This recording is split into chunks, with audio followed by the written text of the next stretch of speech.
Hey guys, we're going to be changing out a power steering pump and the drive belt on this 2011 Honda Odyssey with a 3.5 liter V6. This should be fairly straightforward, and yeah, you might want to have a drip tray of some sort to catch any power steering fluid that might leak out, and you're also going to need some power steering fluid as well. We've also got a pump with the pulley attached. Most of the pumps, they don't come with the pulley, which isn't a big deal. That pulley is actually just bolted on with a 19mm nut, so it's interchangeable if you buy just the pump without the pulley. And then we've got a belt as well. We're just going to go ahead, while we've got that off, we're going to change it out. So yeah, without further ado, we're going to get started here. First thing we got to do, we're going to take this cover off. So you're just going to need a flathead screwdriver, and there's a couple of quarter turn screws that are in here. So we're going to turn those and get this cover off.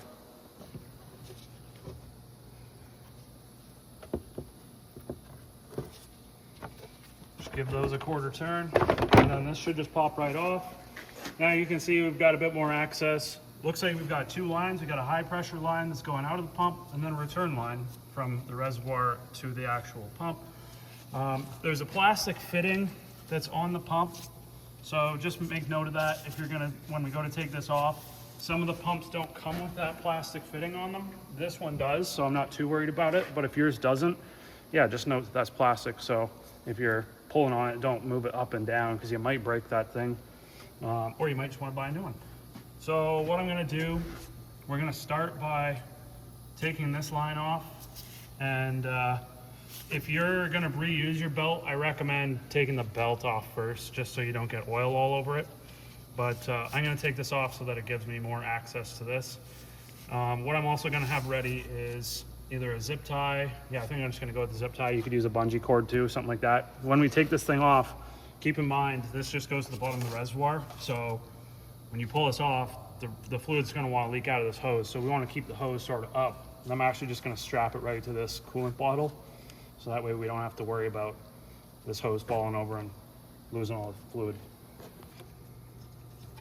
All right, that's just a spring clamp. So all you need is some pliers to take that off. And then all I do is just try to move this side to side until it breaks free, and then start to pull it off. You may want to put a rag underneath of this because it probably is going to spill some fluid, so I'm going to get a rag. All right, stick that there, pull that off, and then we're just going to go ahead and zip tie this around here.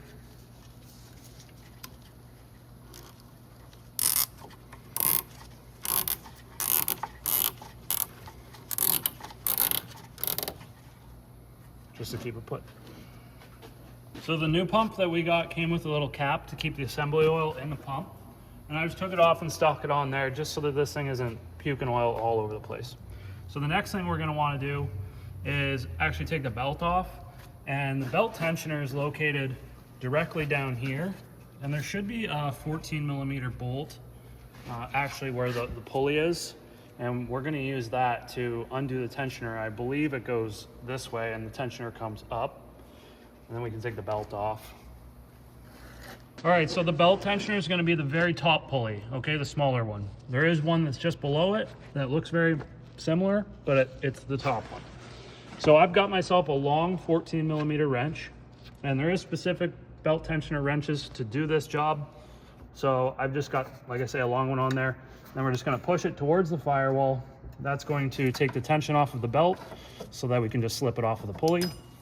And then all I'm going to do is just let that rest back down there. I'm going to take this off. Now, if you're not changing your belt, what you can do is just either zip tie this up or bungee strap the belt up and out of the road. It doesn't have to completely come off. It's going to save you a bunch of time. Now, we're changing this thing, so I'm not too worried about it. We're going to take it completely off here in a minute. But the next thing you're going to want to do to take the pump out is we're going to take the high pressure line off. We've got two 10mm bolts that secure that to the pump.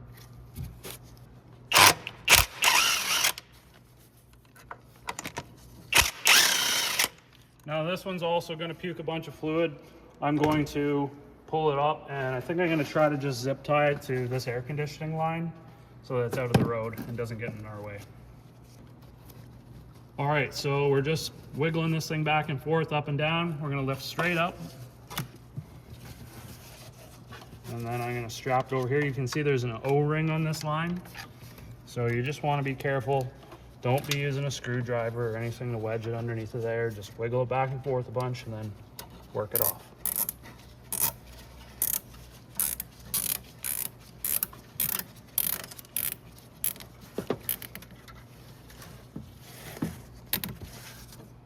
Okay, now there's 3 mounting bolts, I believe, that secure the pump to the actual front cover or cylinder heads.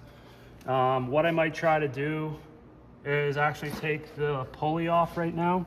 I'm just looking to see, let me just look and see if we can get all the bolts out without taking the pulley off. All right, I see one down there. I see one in the back. And then there's another one. All right, so I cleaned this off. I actually just used a rag to soak up a little bit of that fluid. And I'm gonna put some duct tape over this. Now, I don't know how well this is gonna hold, but I just want it so that the fluid in there doesn't friggin' slosh all over the place, okay? All right, so we've got 2 12mm bolts. I guess this one has 2. Our new pump actually has 3 holes. So we're gonna find out if this is like maybe compatible between different engines.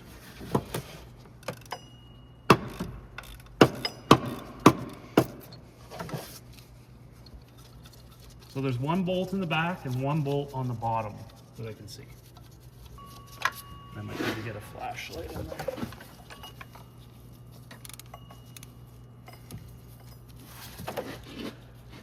Yeah.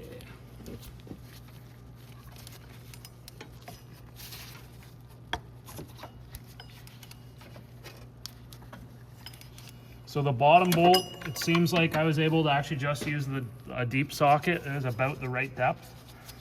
And the motor mount's kind of in the way, so you sort of only have so much depth with if you were to put an extension on there. But yep, looks like that's all it was just 2 fasteners that secure this to the engine.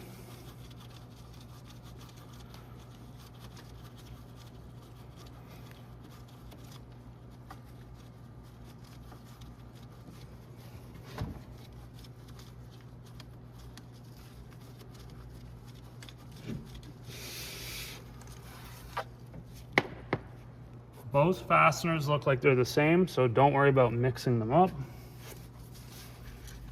And we're just going to carefully take this thing out.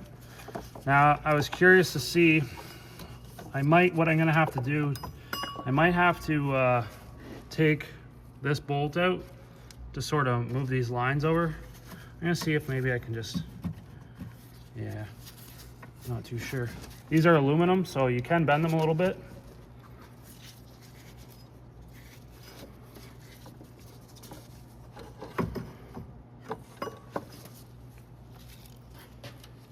All right, I'm just gonna try to take this motor off. I believe this is for the intake manifold runners, so it shouldn't be a problem taking this off. Looks like we've got 2 5mm Allen keys.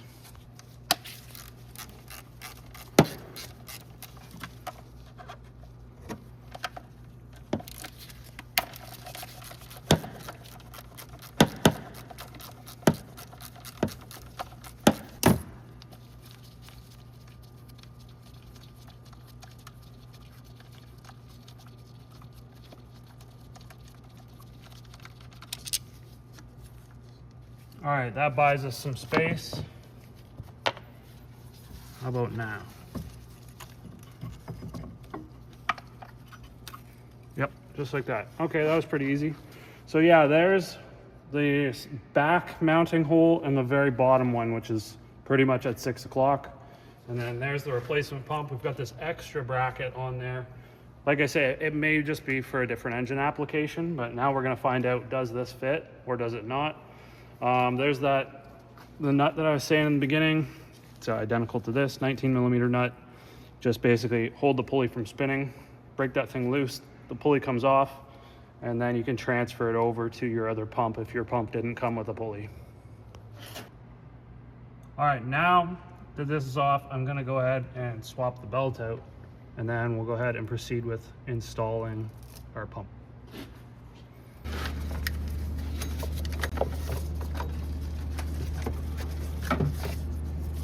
So the orientation of the belt's pretty simple. It actually just goes from the very bottom of the crankshaft, and then it goes out to the front around the air conditioning compressor. Does a bunch of zigzags around the tensioner, the idler pulley, and the water pump, or the alternator, sorry. And then it goes up over the power steering pump back down to the crank. All right, let's compare. Yeah, looks like that's right. Okay, so we've got this belt, and it turns out this belt actually fits a wide variety of vehicles from different manufacturers. A lot of not only imports, but also domestic vehicles as well, and a bunch of Euro cars. So apparently this is a pretty common belt length.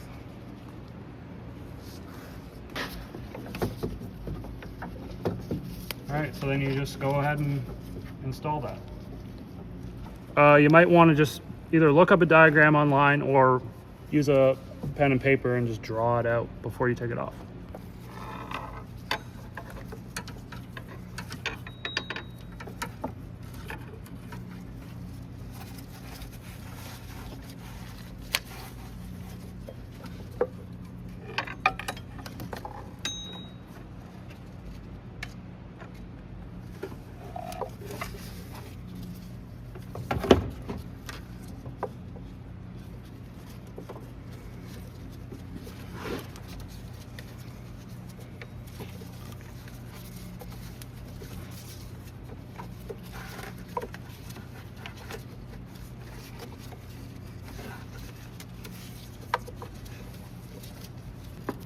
All right, guys, so yeah, you just pretty much get this all set up in there, and then we're gonna go ahead and put the power steering pump back in with the pulley, and then we'll do the tensioner and throw the belt on it.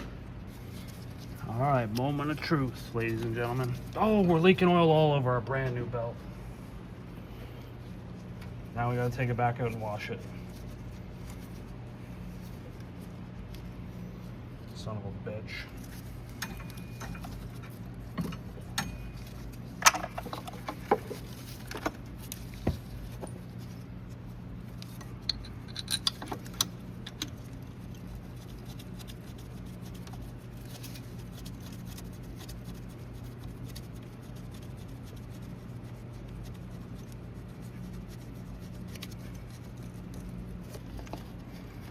All right, so it looks like that extra ear that's on there does not interfere with anything. So that's great, good to know.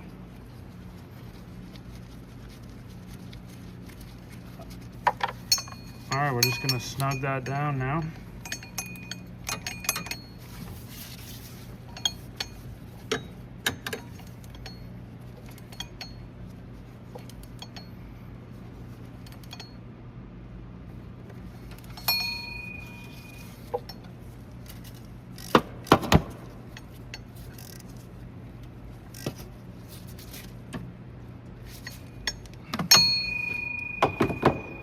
All right, now we can throw this thing back on.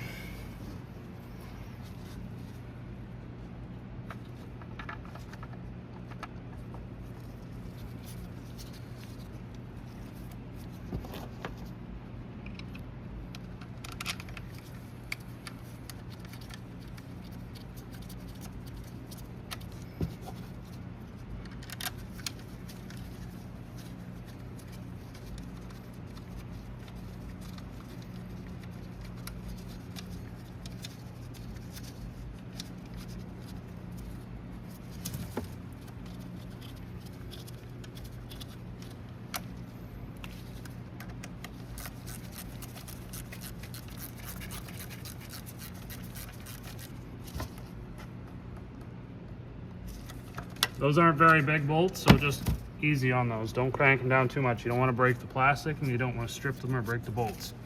Okay, now I'm gonna put the belt on, I guess now, because this line passes over the belt. So just take this, and then we want to move this forwards.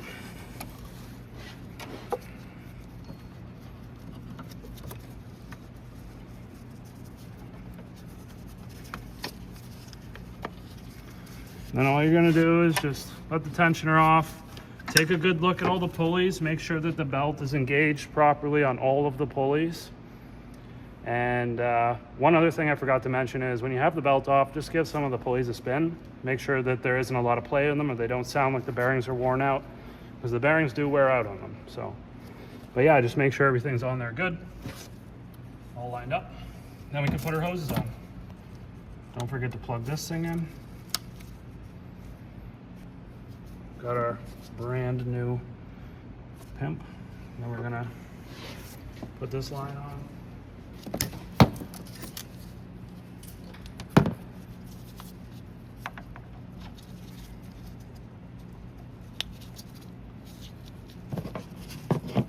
You may want to put a little bit of oil on that O-ring. It'll just help it go in nicer. This one was already oily, so it was no problem.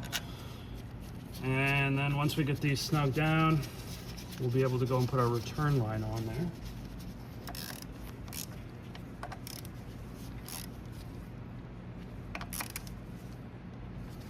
Those as well, just go easy on them. You don't want to crank them right down. All the housing of the pump's all aluminum. And yeah, you can just easily break things or rip threads out. All right guys, so the pump bolts, the two mounting bolts that are 12 millimeter, they're gonna be 16 foot-pounds for the torque spec on that. Then these top line bolts, they're gonna be 8 foot-pounds. And if you did swap your pulley over, it's only gonna be torqued to, what was it, 47? Or 60 something, that's 47. All right, now we just got to do this line. This is the last line that we got to do. Should have just put a rag under there, not a big deal. And then we just got to put our clamp on there, get everything a little wiped down, and then we're ready to add fluid and run this thing. Okay, so what I'm going to do now to bleed the system, it's pretty simple. We really didn't lose a lot of fluid, but I'm going to just run the engine for just a split second and then shut it off. And I'll probably do a little bit of dry steering, and then I'll do that again, run it and shut it off. And the reason that I don't just turn the key and run it is I don't want any of the little air pockets that are in there to get all slurried up with the pump and aerate all the fluid, which it might kind of do anyways. It's not a huge deal if you do. It just takes a while. It takes 4 or 5 hours for all that air to slowly work its way back up through the thick oil back to the reservoir. And we just got to basically top up the level and make sure it's good and then run it.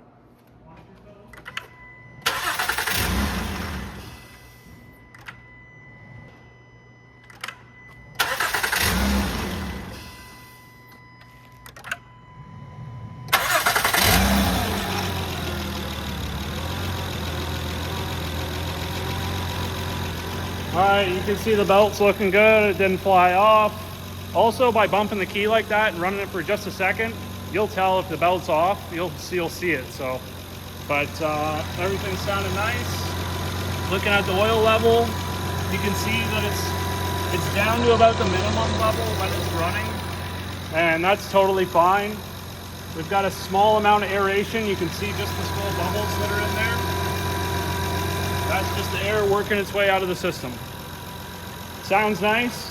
We're just gonna let it run and get up to temp. We'll probably take it for a drive. We'll just do a visual inspection on it to make sure that none of the lines are leaking. All right, I guess that's pretty much it on how to remove and replace the power steering pump and belt. If you have any questions, throw them in the comments. This is a pretty simple job. Should be easy for those of you that are doing this at home in your driveway. You really don't need a lot of tools. But yeah, like I say, you got any questions, throw them in the comments. I'll be glad to answer any questions you might have. Just gonna throw this on and we should be good to go. Thanks for watching. Don't forget to comment, subscribe, like the video. Peace out.